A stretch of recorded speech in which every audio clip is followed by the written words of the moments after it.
지금 국민의힘 대선 경선 이제 2차 경선에 들어갔고 4강 구도로 지금 이루어져 있지 않습니까?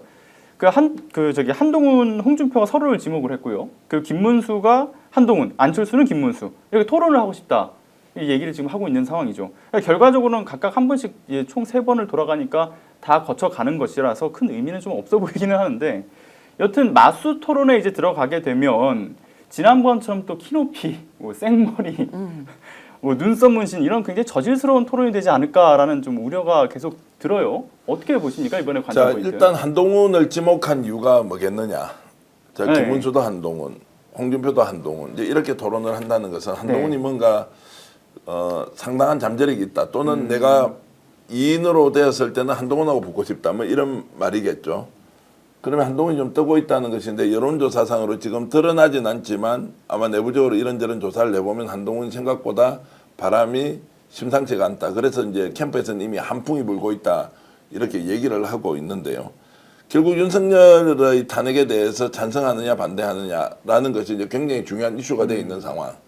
그러면 국힘 지지자들은 자, 윤석열을 배제하고 대선에 가는 것이 옳으냐 아니면 윤석열 그래도 안고 가야 된다는 것 무조건 안고 가야 그래도 해볼 만하다 또는 최소한 존재 기반은 있을 것이라고 했던 것이 지금 이제 깨지고 있다는 네. 일종의 하나의 징표가 되는 것이죠. 한동훈이 뜨는 이유는 윤석열을 배제시키는 것. 그러면은 윤석열과 함께 가고 있는 김문수 그리고 홍준표와는 거리를 두는 것이 맞다라고 이제 지금 가는데 가속화될 것이냐 아니냐. 오늘 아침에도 제가 누군가 취재를 해보니까 가속화될 것이다. 어쩌면 한풍이 계속 불어서 아예 윤석열을 배제한 국힘만의 네. 대선으로 갈 가능성이 있다. 그러나 이번 주말에 토론을 통해서 보면 실제로 그런 것들이 어느 정도 드러날지 확인할 수 있지 않겠느냐라고 해서 생각보다 지금 한동훈에 대한 바람이 심상치가 않다라는 정도는 맞는 것 같습니다. 네, 말씀하신 것처럼 그 윤석열과의 선긋기라고 하는 건 저도 이전까지만 하더라도 국민의힘 내부 취재해 봤을 때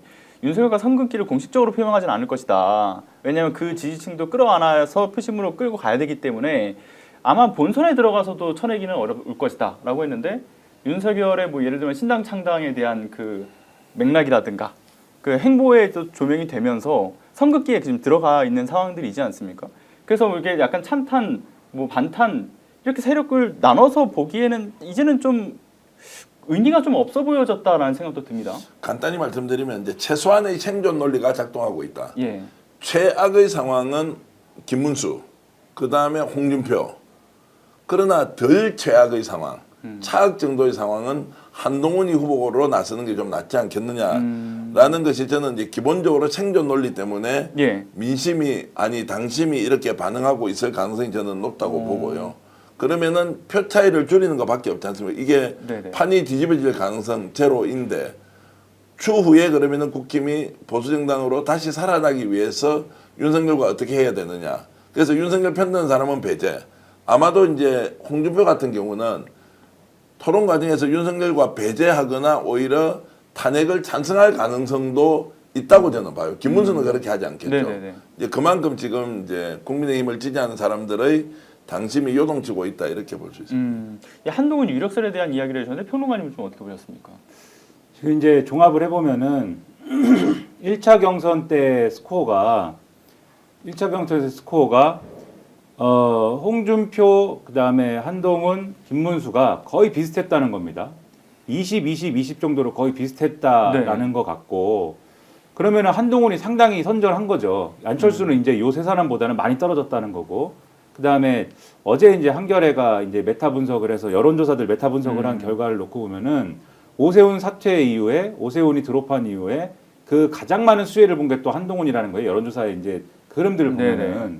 그게 이제 오세훈이 사퇴한 이후에 사실 안철수랑 한동훈이 좀 나눠 가질 거다 이런 예상들을 많이 했는데 그렇죠. 그렇지 않고 네. 어차피 탄핵 찬성 쪽으로 오세훈 지지층 쪽에 탄핵 찬성 쪽에 해당하는 유권자들이 선택을 할 거면 그냥 한동훈에 몰아주자 이렇게 이제 작동을 한 거예요. 이렇게 보면은 그 이런 전반적인 걸 모아 보면은 분명히 한동훈 쪽에 상당히 부스터가 있었던 건 맞습니다. 이렇게 해서 뜬 거는 맞는데 그래서 이제 이 1차 투표에서 이 1차 경선에서 3강 구도가 형성이 된 거는 맞습니다. 근데 2차 투표는 어떻게 되냐면 여기에 당원 투표가 50%가 들어가죠.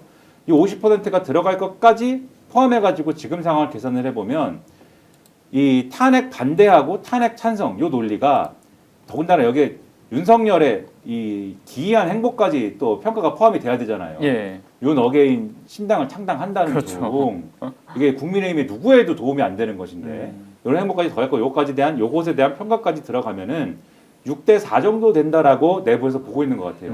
탄핵 반대가 6 정도 되고 탄핵 찬성이 4 정도 될 것이다. 요 스코어가. 그러면은 한동훈이 아마 결선에 진출할 가능성이 지금 있어 보이는데 결선에 진출하더라도 어쨌든 마지막에 가서는 탄핵 반대 후보가 결국에는 후보가 될 가능성이 지금으로서는 있는데 그럼 요거를 한동훈 쪽에서는 뒤집어 보고 싶은 마음이 지금 있는 거죠. 그 정도 네네. 상황까지는 왔다. 그러면 이게 근데 문제는 한동훈 측에만 있는 마음이냐? 근데 이게 지금 말씀하셨듯이 어떤 형태로든지 간에 윤석열하고 선을 긋고 가지 않으면은 최소한의 성적을 내기가 어렵다라고 하는 거는 지금 보수 진영에 있는 소위 말하는 오피니언 리더들이 어느 정도의 합의가 이르는 것 같아요. 그래서 네네.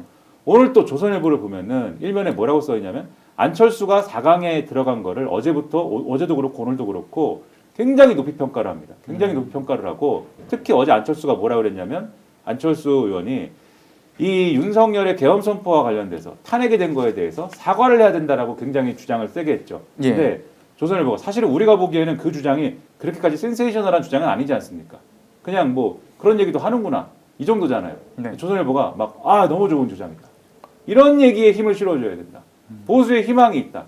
사과를 다 같이 해라. 안철수 말을 들어서 안철수 제안을 받아서 모두 함께 대국민 사과를 해라. 이렇게 지금 분위기를 조성을 해요. 여기에 대해서 홍준표와 한동훈이 왜 서로를 토론을 하자고 지목했는가도 한번 생각을 해볼 필요가 있습니다. 이 두 사람이 서로를 지목하는 바람에 오늘은 이제 뭐 김문수 안철수 하고 그다음에 뭐 홍준표 이렇게 하고 그다음에 내일 이제 홍준표 한동훈 홍준표 하루 종일 이 두 사람이 3시간 토론을 하는 거잖아요. 예. 그래서 요 토론을 하는데 서로 얘기를 합니다. 우리가 서로 짰다 이렇게 얘기를 하잖아요.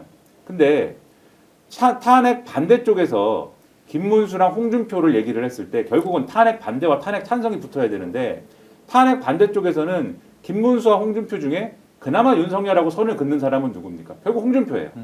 그리고 탄핵 찬성은 어쨌든 한동훈인 것이고 그러니까는 요 맥락에서 그나마 김문수가 나오는 것보다는 홍준표가 나오는 게 낫다. 요 구도를 만드는 게 낫다. 요거에 대한 합의가 지금 있는 것이다. 이렇게 보면은 지금 정기환 대표님 말씀하신 것처럼 최소한 윤석열하고 선을 긋는 모양새를 앞으로 어떤 후보든지 간에 요 그림을 어떻게든 만들고 싶다라는 요 힘이 작용을 하고 있고 할 것이다. 요거를 보는 게 합리적이다. 네. 그렇게 판단이 되는 거죠. 오늘 방송 어떠셨습니까? 마음에 들었다면 구독, 좋아요로 스픽스를 응원해 주십시오. 여러분들의 구독, 좋아요는 가장 큰 힘이 됩니다. 스픽스 구독, 좋아요.